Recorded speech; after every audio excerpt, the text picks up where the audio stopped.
Nah, kembali ke hijab ya. Apabila kita berzikir nih merasakan satu getaran. Jangan merasa senang dulu. Getaran itu namanya hijab cahaya. Bisa nangis? Waktu talqin kemarin banyak yang nangis ya. Jangan senang dulu. Nanti dalam tangis itu ada syaitan yang dulu bertahun-tahun bisa nangis. Dia sudah tahu pengalaman kita di dalam kolbu. Makanya zikir tadi ada zikir lisan, ada zikir kolbu, ada zikir nafas. Semuanya harus diisi, kalau enggak syaitan masuk. Apa kata syaitan? Waduh, kamu nih suci sekali hatinya. Zikir kok bisa nangis? Ya. Kolbumu sangat bening. Pernah ngerasa gitu gak? Terus pura-pura ngambil ini. Nah, biar kedengaran sama orang. Biar kedengaran sama orang samping. Wah, samping saya orangnya nangis nih. Hatinya tersentuh nih. Hati-hati. Itu cahaya, tapi dalam cahaya itu ada hijab. Apa yang terasa saat itu? Merasa diri suci, itu namanya ujub. Maka Imam Ibnu Mubarak, saya pernah membahas ini di luar, mengatakan ada satu riwayat kata beliau, nangis itu ada 9 macam. Ada 9 macam tangisan.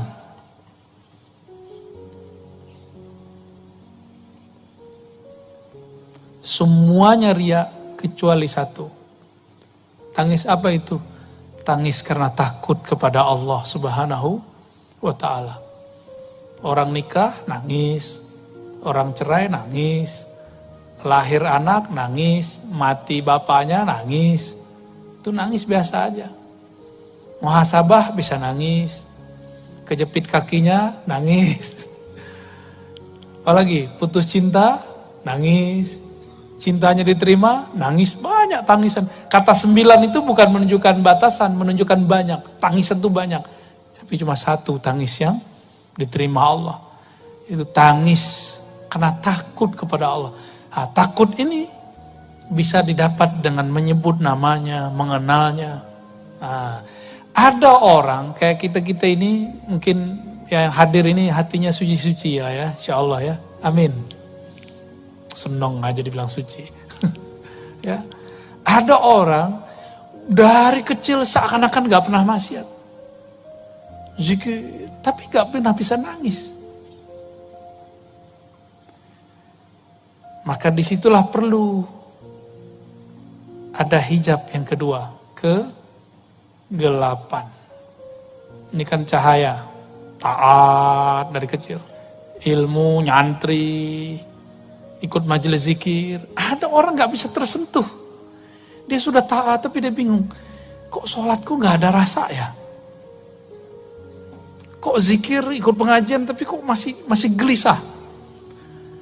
Orang-orang seperti ini ketika melihat pas zikir, pas talqin, dilihat samping kok nangis, depannya nangis, kirinya nangis. Kok dia gak nangis? Di situ dia merasa sesuatu, apa yang salah dalam diriku? Berdoalah dia, ya Allah, kenapa hatiku keras sekali? Besok Allah jawab doanya. Allah takdirkan dia diuji dengan hijab kegelapan. Kalau orang taat sekarang dia maksiat. Wah, keenakan maksiat. Tapi selesai maksiat, setan pergi, setan ngetawain dia kemudian sadar, ya Allah, saya barusan maksiat. Dia segera pulang, dia ambil sajadah, dia mandi tobat, dan dia kemudian sholat tobat. Baru saja takbir, matanya langsung meleleh. Tuh, dalam kegelapan ada cahaya. Sebagaimana dalam cahaya ada kegelapan. Maka gak boleh putus asa kalau maksiat. Sebagaimana gak boleh GR, sok suci kalau taat, itu maknanya. Ini yang berkali-kali dikalamkan Imam Notoilah Sekandari ya. Maksiatun awrasat dhillan wa, orang-orang yang maksiat lalu menghasilkan rasa hina wan kisaran ya, hatinya kayaknya remuk.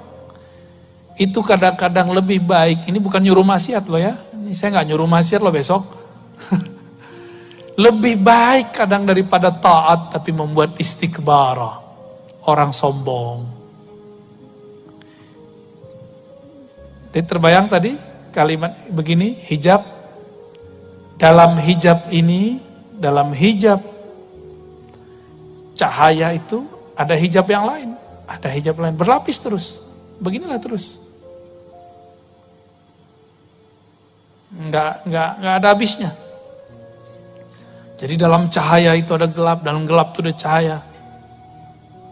Selalu. Coba rasakan, sholat subuh besok pagi. Pulang, tetangga kita nggak sholat subuh. Dalam hati ngomong apa? Munafik. Nabi ngomong, sholat yang paling berat itu bagi orang munafik, sholat isya dan subuh. Sepertinya dia munafik. Antum sholat, tapi sholat yang bercahaya itu, di dalamnya ternyata ada kegelapan. Maka hati-hati. Ya. Karomah, karomah itu gelapnya lebih dahsyat daripada taat biasa. Maka saya sering dengar orang ngomong, gak ada orang lebih sakti daripada saya. Itu saya sering dengar orang begitu. Berarti dia tertipu sama karomahnya. Dia lupa, karomah itu sendiri bahasa Arab. Itu artinya kemurahan Allah. Allah pemurah kepadanya, diberilah dia karomah. Kalau Allah gak pemurah, gak dikasih. Dia lupa dengan itu. Maka suatu kali ada seorang murid dahulu, dapat ijazah dari gurunya, kamu sholawat nih, ntar ketemu Nabi. Sholawatlah dia bertahun-tahun gak ketemu Nabi. Sampai dia kemudian hampir syak. Tapi dia ingat-ingat wajah gurunya, gak jadi syak. Dia sholawat lagi. Ribuan udah gak pakai hitungan dia, ngitungnya cuma sampai 1000, kalau udah 1000 dia gak ngitung. Ketika suatu hari Jumat, mau berangkat Jumatan, si murid ini mau sholat duha, tertidur. Mau wiridan, mau salawat seribuan, tertidur. Di dalam tidurnya dia bertemu Rasulullah SAW. Bangun tidur, ini cerita pendeknya. Dia bingung, lah saya sholawat selama ini, kok Nabi gak ketemu-ketemu?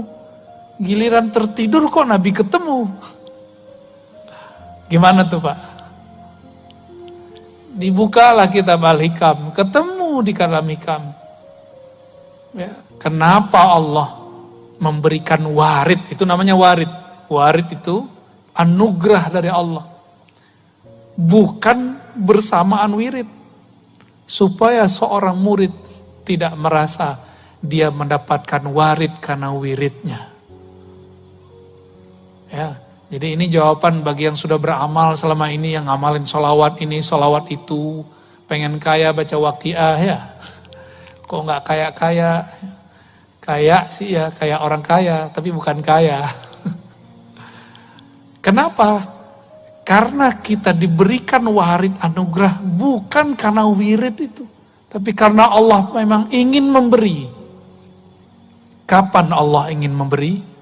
Di saat hamba sudah siap untuk menerima. Ya, di saat hamba sudah siap untuk menerima. Jadi kalau dapat wiridan, zikiran dari guru, dari mursyid, amalkan aja. Maka dulu kita punya password. Masih ingat nggak waktu talqin kita bacain, Ilahi anta maksudi. Hafal ya? Coba baca sama-sama. Ilahi anta maksudi waridhaka matlubi. Ya Allah, hanya Engkau tujuan kami. Hanya ridhomu yang kami cari. Allah ridhonya apa? Ridhonya sekarang gak dapat rasa, udah ridho aja. Kan Tuhan kita bukan rasa. Allah sekarang ridhonya, kita ini kemudian kalau zikir hambar, ridho aja. Bukan berarti guru kita gak sakti. Kok gak ada rasa ya? Bukan salah guru, bukan salah siapa. Emang Allah lagi gak mau ngasih. Ya. Kita datang nih, misalnya nih ada yang datang bawa proposal ke Paman Birin.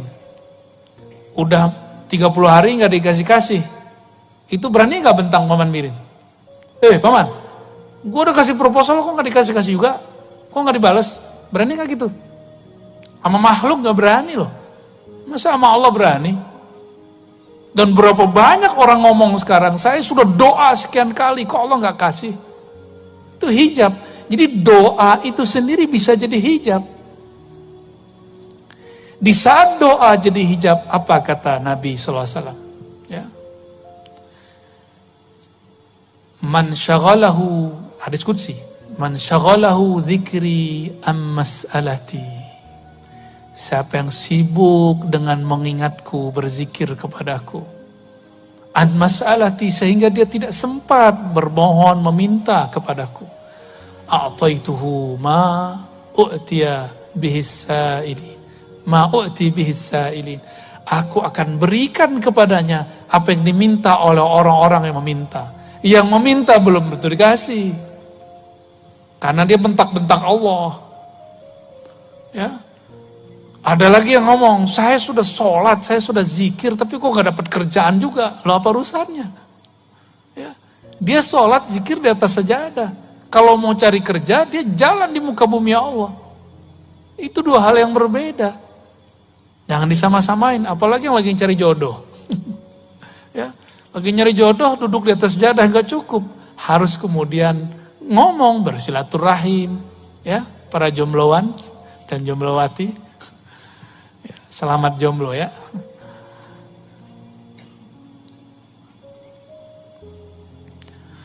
Nah, hijab ini kita ambil satu tadi ya. Kita ambil nih hijab.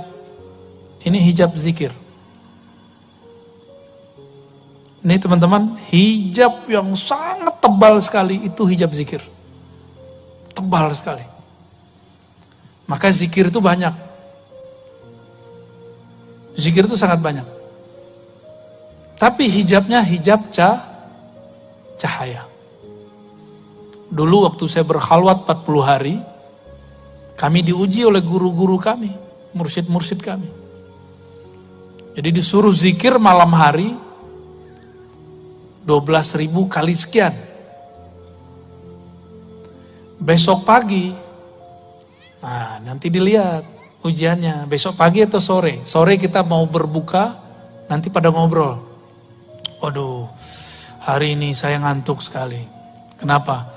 Malam tadi zikir 12.000 kali 7. Jadi hijab gak tuh?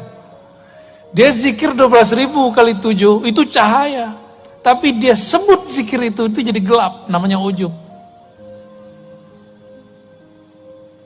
Ada lagi satu lagi, wah ente banyak amat zikir begitu. Saya belum sampai 1.000, itu sudah fana. Padahal dia ketiduran, ngorok. Ya. Tahu-tahu udah subuh. Ketiduran disebut fana. Tahu fana ya? Karam, tenggelam dalam nama Allah. Enggak, dia enggak tenggelam kok, dia ketiduran kok. Wah, lu cemen, baru nggak nyampe. Saya 1.000 aja udah hilang. Udah fana. Masa 7 kali 12.000 gak fana-fana. Ada satu yang diam. Yang diam ini merasa, gue diam aja deh. Kata guru gak boleh pamer. Ini yang paling benar. Dia merasa benar. Maka hari itu gak ada yang lolos. Satu pun gak ada yang lolos.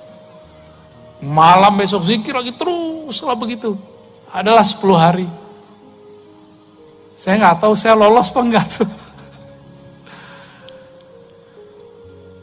Kenapa bisa begitu? Ternyata iblis yang dulu namanya Azazil itu ahli zikir. Dan saya udah sering membahas itu. Azazil berzikir berapa lama? 18.000 tahun. Ada yang pernah zikir selama itu? Kayaknya 18 menit sudah langsung fana. Ya, 18 menit zikir langsung hilang. Tahu-tahu sudah subuh, ya. Orang ketiduran disebut fana. Enggak. Fana enggak begitu.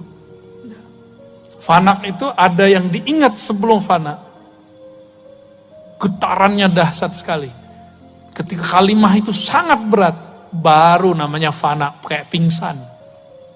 Karena kalimah itu berat. Dulu Sayyidina Musa minta, nah ini kisah yang sudah sering saya bacakan, minta supaya dikhususkan kalimah, tapi Allah cuma kasih la ilaha illallah. Minta lagi, ya Allah khususkan dong. Apa kata Allah? Ya Musa, ini kalimah engkau timbang dengan langit dan bumi, lebih berat kalimah itu. Kolbu kita belum siap, masuk kalimah itu pingsan. Maka zikir itu jangan hanya dengan jantung, jangan hanya dengan otak, gak kuat. Itu yang membuat seseorang bisa hilang dalam zikir. Maka berzikirlah dengan kolbu. Kolbu sanggup menahan derasnya kalimat Allah. Ya, jadi sekuat apapun kalimat Allah itu datang, dia akan sanggup. Tapi bergetar-getar, namanya ekstase kalau bahasa orang kampus. Kalau bahasa sini apa ya? Orang kalau zikir badannya gerak-gerak itu namanya apa? Tahu nggak namanya apa? Orang Banjar nyebutnya apa? Hah? Masbuk. Kirain masbuk sholat. Ya, bolehlah. Masbuk atau masbuk itu mungkin dari kalimat sabaqal mufarridun ya. Sabak. Kalau di Sumatera dulu di kampung saya kita nyebutnya jazab. Jazbah. Ketarik. Ketarik oleh kalimat itu. Ya bayangkan nih kalimah masuk ke bumi, hancur bumi. Maka dalam kacamata ma'rifatullah, jika ada longsor di suatu tempat, itu berarti Allah bertitah di bukit itu atau di tanah itu, maka dia jadi longsor. Pasti ada asbabnya. Itulah makna lau anzalna hadzal qur'ana ala jabalil ra'aitahu khashi'an mutasaddi'a. Ya, kalau diturunkan Quran ke gunung, hancur lebur dah. Ya. Jadi di kolbu kita ada nama Allah satu saja. Dan istiqomah nama ini ditahan di dalamnya sampai mati. Itu nama lebih berat dari langit dan bumi. Nah, tapi ada satu rahasia, teman-teman, sahabat-sahabat semua. Yang ditimbang itu amal. Jadi nanti di akhirat ada namanya mizan. Apa arti mizan? Timbangan amal ya. Anggaplah ini timbangannya. Ini timbangan hanya menimbang amal. Kalau enggak amal dia enggak timbang. Maka apa saja amal kita ditimbang.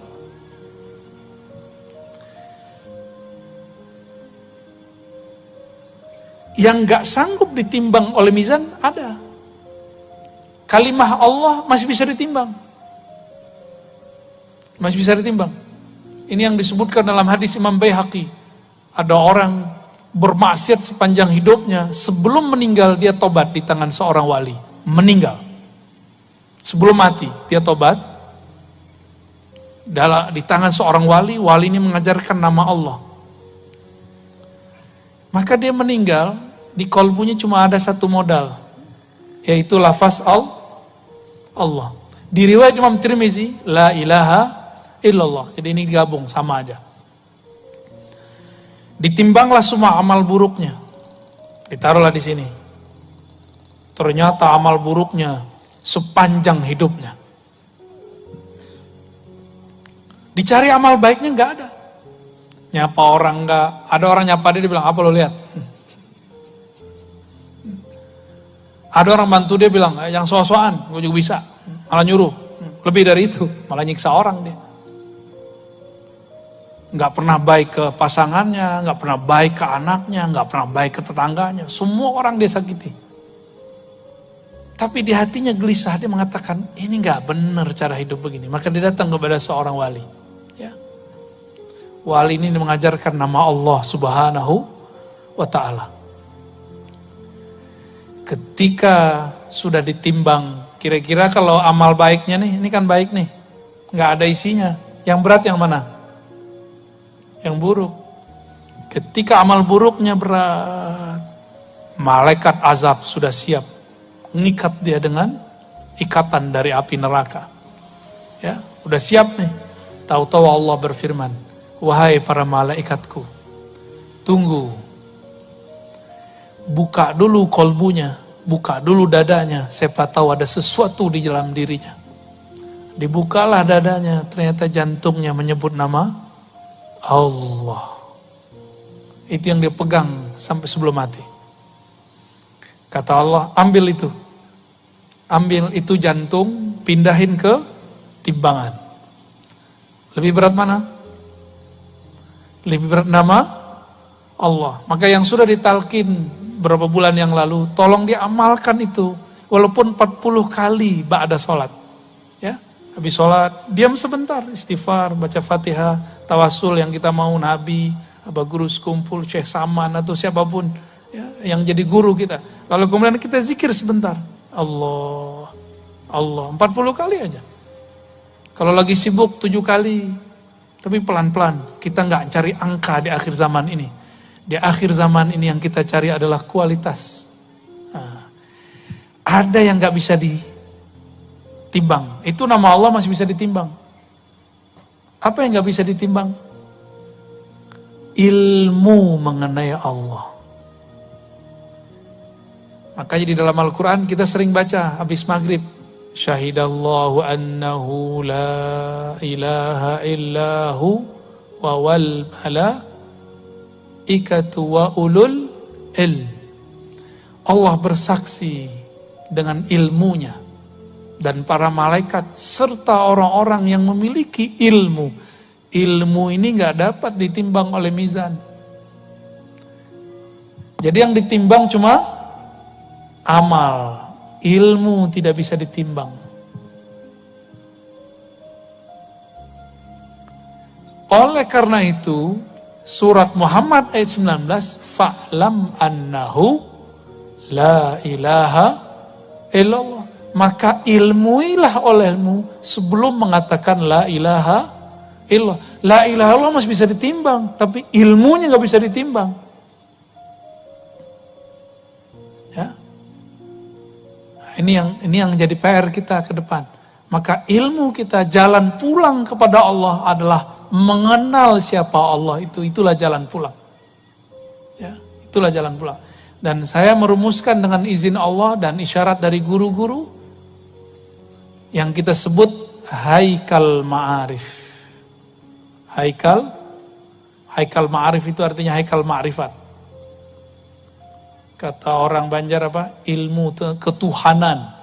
Tapi ini nggak tinggi-tinggi amat ya. Ini yang tinggi cuma gayanya aja ya. Itu yang kita baca tadi. Haikal ma'rifat. Apa bacaannya? Ahad Zatullah Ahmad Ruhullah. Ini dia. Ya. Muhammad ini biasa yang dikenal itu Nurullah. Ini yang biasa dikenal. Tapi kemudian ini boleh diganti dengan Habibullah. Muhammad Nurullah inilah menjadi ilmu yang disebut ma'rifat Nur Muhammad. Ma'rifat Nur Muhammad, ilmunya orang Banjar itu. Dari zaman Datu Kelampayan sampai sekarang, itu yang diolah terus, sampai sekarang. Barangkali itu rahasianya kenapa banyak orang namanya Nur di sini ya. Mungkin tafaulan namanya, ingin dapat keberkahan daripada nur Nabi Muhammad sallallahu alaihi wasallam. Ini 3 di belakangnya masih ada satu lagi. Al-Mahdi Khalifatullah. Tapi 3 ini cukup. Nah, ini disebut dengan Haikal Ma'arif. Boleh saya sebut dengan GPS jalan pulang. Ya. GPS.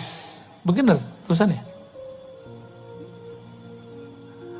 Peta, map jalan pulang ini. Ahadatullah, Ahmad Ruhullah. Karena Al-Mahdinya belum muncul, nggak wajib dibaca.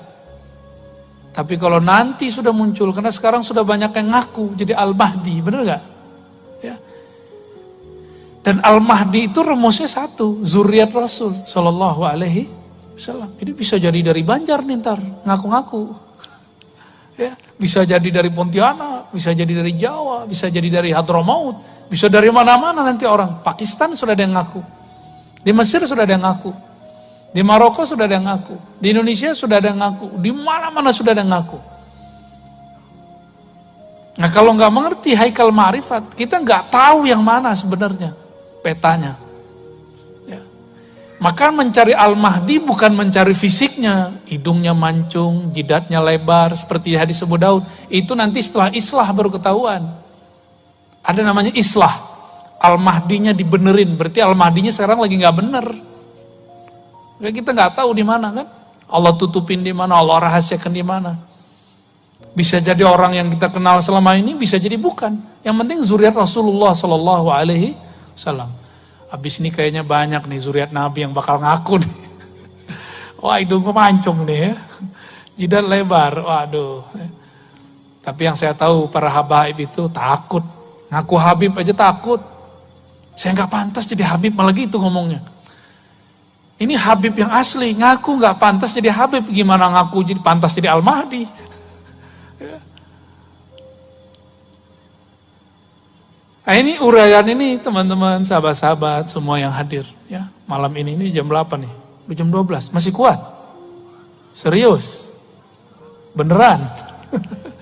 Kalau ya kita buka pintu pertama hijabnya. Habis ini ada pintu pertamanya. Ini baru Haikal Ma'arifnya. Pintu pertama hijabnya, ini aja ya, oleh-oleh sebelum selesainya ya. Oleh-oleh itu sudah kita praktekkan waktu kita talqin.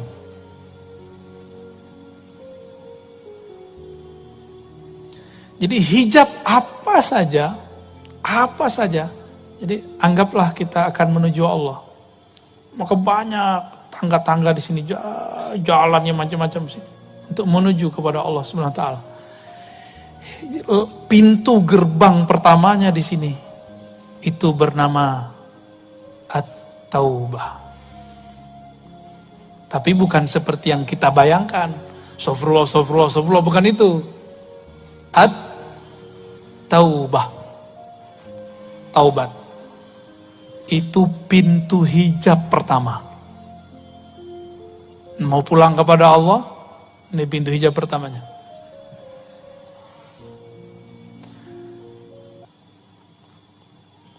Taubat. Apa arti taubat? Selama ini kan orang bilang, kalau sudah tobat nggak boleh maksiat. Maksiat itu nggak boleh sebelum dan sesudah tobat. Salah itu kalau tadi itu. Kata kawan kita gimana? Kalau sudah tobat nggak boleh maksiat, berarti sebelum tobat boleh dong. Itu tipuan setan. Itu yang ngomong setan yang dipinjam lisan ustadz. Ustadznya nggak nyadar, dia lagi dipinjam. Karena syaitan itu mengalir di seluruh tubuh kita. Di pembuluh darah, di lidah ini ada syaitan. Maka sebelum kita kajian, kita wajib berlindung kepada Allah, bertawasul kepada Rasulullah. Ini menurut saya loh ya. Maka kita diam dulu sebelum taklim, supaya darah kita ini nggak diganggu oleh syaitan. Ya. Apa kata syaitan tadi? Lewat dai yang kesurupan setan. Nih maaf nih kalau ada yang kesurupan setan ya. Itu kesurupan begini lebih bahaya daripada kesurupan ngamuk-ngamuk. Karena kesurupan begini kita bacain ayat, dikeluarin dalil sama dia. Kalau yang kesurupan, tinggal diginin dikit selesai. Ya, bentar, paling lama 1 menit, 2 menit beres. Tapi kalau begini, bertahun-tahun dia bisa nggak beres. Apa kata dia? Kalau sudah tobat nggak boleh maksiat, keliru begitu. Maksiat itu nggak boleh sebelum tobat, saat tobat, dan setelah tobat nggak boleh. Paham ya?